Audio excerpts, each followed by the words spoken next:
அதான் ஆண்டவர் சொல்றாரு சங்கீதம் 69:9 ஆண்டவர் சொல்றானா, என் வீட்டை குறித்ததான பக்தி வைராக்கியனை பட்சித்தது அப்படின்னு சொல்லி வேத வசனம் சொல்லுகிறது.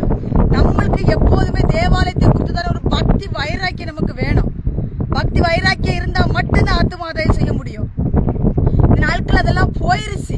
தேவாலயத்துக்குள்ள கண்ட கருமங்கள்லாம் நடக்குது. தேவாலயத்துக்குள்ள உலகத்தில் நடக்கிற விபச்சாரங்கள், வேசித்தனங்கள் வரைக்கும் ஆலயத்துக்குள்ள நடக்குது. போட்டிகள், பொறாமைகள், எரிச்சல்கள், கோபங்கள். என்னது ஒரு சபை நடத்துறவங்க கூட அதுக்கு ஒரு கண்டிஷனா இல்ல. ஏன்னா ஆத்மா வெளில போயிருமா? அந்த ஆத்மா உங்களுக்கு இருந்த என்னத்துக்கு? போனா போயிட்டு இருக்கிற சின்ன கொஞ்சம் ஆத்மாக்களை பரலோகத்துக்கு ஆயத்தப்படுத்துங்க. கொஞ்சம் வசதி படைச்சவங்கன்னா கண்டிஷன் சொல்றது கிடையாது. ஊழியக்காரங்க கொஞ்சம் வேலை நடுத்தர மக்கள்னா கூப்பிட்டு வச்சு கண்ட மணிக்கு பேசி விடுறது. எல்லாரும் சரிசமமா நடத்துங்க.